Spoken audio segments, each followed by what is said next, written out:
और जो बड़ी खबर है, सिलसिलेवार तरीके से लगातार आपको बता रहे हैं, अमेरिका के राष्ट्रपति जो बाइडेन कह रहे हैं अमेरिका को रूस की परमाणु धमकी से डरने की जरूरत नहीं है। जो बाइडेन जवाब देते हुए रूस के राष्ट्रपति व्लादिमीर पुतिन, आपको याद होगा 2 दिन पहले उन्होंने न्यूक्लियर डेटरेंट फोर्सेस को हाई अलर्ट पर रखा था, उसके बाद अमेरिका ने उसे परमाणु धमकी करार दिया था। और अब अमेरिका का ये ताजा बयान है, जो बाइडेन की तरफ से कहा जा रहा है रूस की परमाणु धमकी से डरने की जरूरत नहीं है, परमाणु युद्ध से डरने की जरूरत नहीं है, ये जो बाइडेन कह रहे हैं। साथ ही आपको ये भी बता देते हैं, ये न्यूक्लियर अलर्ट, ये न्यूक्लियर डेटरेंट फोर्सेस को जो हाई अलर्ट पर रखा गया था, उसके साथ आप इसे जोड़कर देखिए, अमेरिका का कहना है कि उसे अपने अलर्ट में बदलाव करने की फिलहाल जरूरत नहीं है। फिलहाल अमेरिका को जो न्यूक्लियर अलर्ट है उसमें बदलाव करने की जरूरत नहीं। इसे कंपेयर कीजिए रशिया के साथ, व्लादिमीर पुतिन ने हाई अलर्ट पर रखा अपने न्यूक्लियर डेटरेंट फोर्सेस को। और अमेरिका की तरफ से ये कहा जा रहा है, व्हाइट हाउस की प्रवक्ता है, उन्होंने जब पत्रकारों से बात की तो ये कहा कि परमाणु हथियारों के बारे में इस तरह की बयानबाजी जो व्लादिमीर पुतिन द्वारा की गई है वो भड़काऊ है, खतरनाक है, जोखिम बढ़ाने वाली है। इस तरह की बयानबाजी से बचा जाना चाहिए और अमेरिका इस रेस में या इस तरह के भड़काऊ एक्शन में नहीं आएगा और ना ही भड़काऊ बयानबाजी करेगा। तो ये अमेरिकी प्रेसिडेंट का रिएक्शन। और साथ ही जो यूएस स्टेट डिपार्टमेंट के स्पोक्सपर्सन हैं उन्होंने क्या कहा, रशिया द्वारा जिस तरह से न्यूक्लियर डेटरेंट फोर्सेस को हाई अलर्ट पर रखा गया, 2 दिन पहले इस तरह की खबर आई, उसके बाद से ही पूरी दुनिया में अफरा तफरी थी, खलबली थी। और अब यूएस ये कह रहा है कि इससे सिर्फ टेंशन्स क्रिएट होते हैं, भड़काऊ बयानबाजी बेहद खतरनाक है और वो इस तरह की बयानबाजी नहीं करना चाहता है। अब आपको ये भी बता देते हैं, ये एक साथ आप अपने स्क्रीन पर 6 तस्वीरें देख रहे हैं कि किस तरह से पूरी रात क्या एक्शन देखने को मिला है। तो क्या क्या खबरें आई हैं, 12 रूसी राजनयिकों को अमेरिका ने निकाला है, 7 मार्च की डेडलाइन है, जासूसी का आरोप है। यूक्रेन ने यूरोपीय संघ में एंट्री के लिए अपना आवेदन दे दिया है।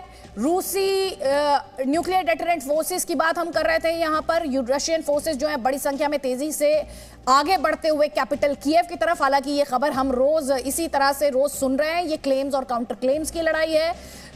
यूक्रेन और रूस के बीच बातचीत हुई है, कल 3 राउंड की बातचीत ये बताई जा रही है। इंटरनेशनल क्रिमिनल कोर्ट जो लगातार यूक्रेन आरोप लगा रहा है रशिया पर कि उसके सिविलियंस को मारा जा रहा है, उनके ह्यूमन राइट्स वायलेशन हो रहा है, जिनोसाइड हो रहा है, इंटरनेशनल क्रिमिनल कोर्ट में अब ये मामला इन्वेस्टिगेशन की बात वहां पर की जा रही है। और यूएनजीए की इमरजेंसी मीटिंग हुई थी, यूएनजीए की इमरजेंसी मीटिंग हुई, वहां पर इस पर चर्चा हुई है।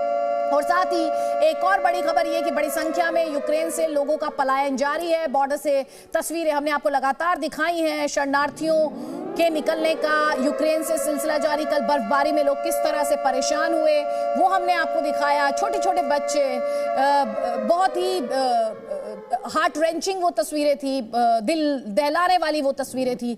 और बड़ी संख्या में जो शरणार्थी हैं इस वक्त वो बॉर्डर्स पर और साथ ही और बॉर्डर का रुख भी कर रहे हैं। पोलैंड ने अपने दरवाजे खोले हैं शरणार्थियों के लिए।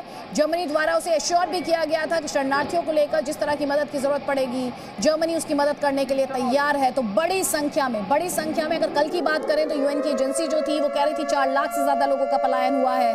और अब भी ये शरणार्थियों की भीड़ लंबी होती जा रही है। देखिए बड़ी संख्या में जर्मनी पहुंच रहे हैं शरणार्थी, क्योंकि जर्मनी द्वारा ये एश्योरेंस दिया गया था कि वो उनकी मदद के लिए पूरे तरीके से तैयार है। और इस वक्त जो तस्वीरें आप देख रहे हैं ये तस्वीरें जर्मनी के बर्लिन की बताई जा रही है। बर्लिन की तस्वीरें बताई जा रही हैं जहां लोग पहुंच रहे हैं। ये यूक्रेन के स्थानीय लोग हैं और बर्लिन के निवासी इन्हें वेलकम कर रहे हैं। और बर्लिन में जब आप इन तस्वीरों को देख रहे हैं तो याद कीजिएगा प्रोटेस्ट की वो तस्वीरें भी जब बड़ी संख्या में बर्लिन की सड़कों पर लोग निकले थे यूक्रेन के समर्थन में और रूस के खिलाफ। और लगातार इंटरनेशनल आवाजें जो हैं, अंतर्राष्ट्रीय देश हो या वो सिविल सोसाइटीज हो या फिर आम लोग हों, अलग अलग मुल्कों में रहने वाले, अलग अलग देशों में रहने वाले, मदद पहुंचाने का सिलसिला जारी है। वहीं भारत की तरफ से बार बार ये कहा जा रहा है कि भारतीयों की सुरक्षा उसकी प्राथमिकता है, ऑपरेशन गंगा जारी है। यूक्रेन से भारतीयों को सुरक्षित निकालना सरकार की प्राथमिकता है। साथ ही यूक्रेन को भारत कह रहा है कि वो मानवीय सहायता देने के लिए तैयार है, दवाएं और राहत सामग्री भेजी जा रही है। ये एक बड़ी खबर है। और रूस यूक्रेन युद्ध को फौरन बंद किया जाना चाहिए, ये भी भारत का स्टैंड रहा है। और इसके अलावा कूटनीतिक तरीके से युद्ध समाधान नहीं हो सकता। कूटनीतिक तरीके से इस पूरे विवाद को सुलझाया जाए। और बार बार आपको बता रहे हैं 4 केंद्रीय मंत्री हैं यूक्रेन के पड़ोसी देशों में, वो पहुंच रहे हैं ताकि भारतीयों को इवैक्यूएट करने का जो पूरा प्रोसेस है उसे तेज किया जा सके। रूस यूक्रेन युद्ध पर एक और बड़ी खबर, अब नॉर्थ कोरिया का बयान आया है। नॉर्थ कोरिया इन हालात के लिए अमेरिका को जिम्मेदार ठहरा रहा है। इससे पहले चाइना भी अमेरिका को जिम्मेदार ठहरा रहा था। नॉर्थ कोरिया को रूस की मांगे जायज दिख रही हैं। वो कह रहा है रूस की जायज मांगों को नजरअंदाज किया जा रहा है, पश्चिमी देश अपनी ताकत का गलत इस्तेमाल कर रहे हैं, ये नॉर्थ कोरिया कह रहा है। तो रूस यूक्रेन युद्ध पर नॉर्थ कोरिया का ये बड़ा स्टेटमेंट, जिसमें अमेरिका को दोषी ठहरा रहा है मौजूदा हालात के लिए यूक्रेन में, और कह रहा है कि रूस की मांगे जो है वो जायज थी। पश्चिमी देशों ने अपनी ताकत के दम पर रूस को झुकाने की कोशिश की है और इसलिए ये मौजूदा हालात क्रिएट हुए हैं। ये इस तरह की बयानबाजी। त्रिपाठी सर, आप मुस्कुरा रहे थे जब ये नॉर्थ कोरिया का स्टेटमेंट हम दिखा रहे थे, आप इस स्टेटमेंट को किस तरह से एनालाइज करेंगे? देखिए अदिति, ऐसा इसे रशिया के सपोर्ट में और यूक्रेन के खिलाफ माना जाए? देखिए अदिति, ऐसा है कि नॉर्थ कोरिया की हमेशा अमेरिका से दुश्मनी रही है, अमेरिका की नॉर्थ कोरिया से रही है। जैसा भी है, कोरियन वॉर के टाइम से ही जब नॉर्थ कोरिया और साउथ कोरिया अलग अलग 2 देशों में बंट गए, अब उसके बाद से नॉर्थ कोरिया चीन के साथ हमेशा खड़ा रहा है, या कहिए तो चीन नॉर्थ कोरिया के साथ खड़ा रहा। इसमें तो लाजिम था कि नॉर्थ कोरिया रूस का और चीन का समर्थन करता, क्योंकि दुश्मन का दुश्मन दोस्त होता है, वो सिद्धांत। लेकिन इसके साथ ही नॉर्थ कोरिया के इस आरोप में दम है। इस बार दम यह है कि जैसा कि कई बार हम लोगों ने चैनल्स में कहा है कि शुरू से ही पिछले 30 साल से ऊपर, पिछले 32 साल से अमेरिका या नाटो ने हमेशा ही रूस के हितों की अनदेखी की है। और ये कहते कहते कि उसको हम नाटो को रूस के बाउंड्री पे नहीं लाएंगे, आखिर में लाने का कोशिश किया। ये ऐसे ही है कि जैसे आप सोचिए, अगर मेक्सिको कल को चाइना के साथ कोई सैनिक समझौता करता है जी, तो अमेरिका का उस पर क्या रिएक्शन होगा?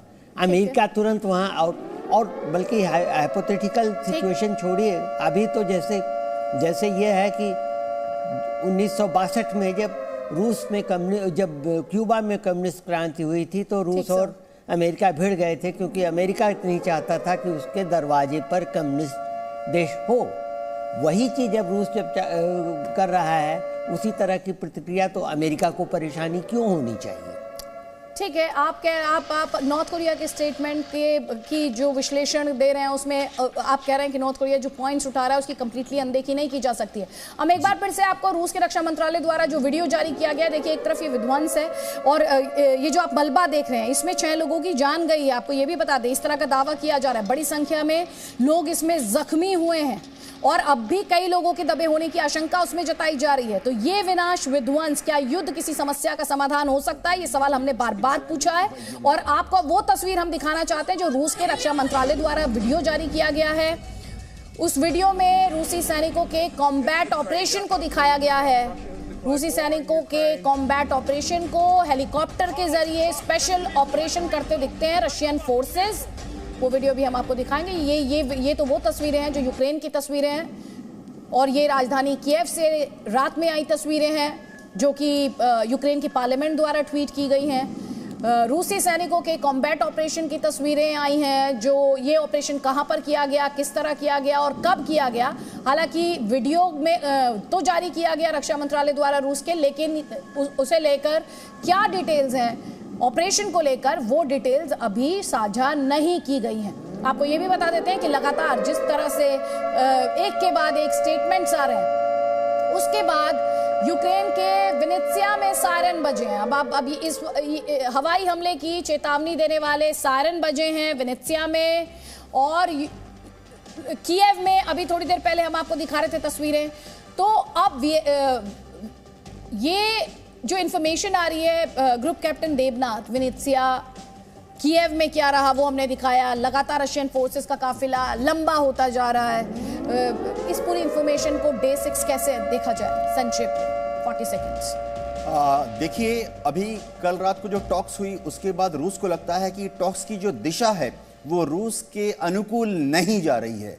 इसीलिए रूस अपना सैनिक जवाड़ा बढ़ाता जा रहा है ताकि कल परसों तक अगर जरूरत पड़े तो रूस अपनी पूरी सैनिक शक्ति के साथ यूक्रेन को और यूक्रेन की राजधानी कीव पर हमला बोलना चाहता है। Presenting B News app, available on Google Play and App Store. Download it now.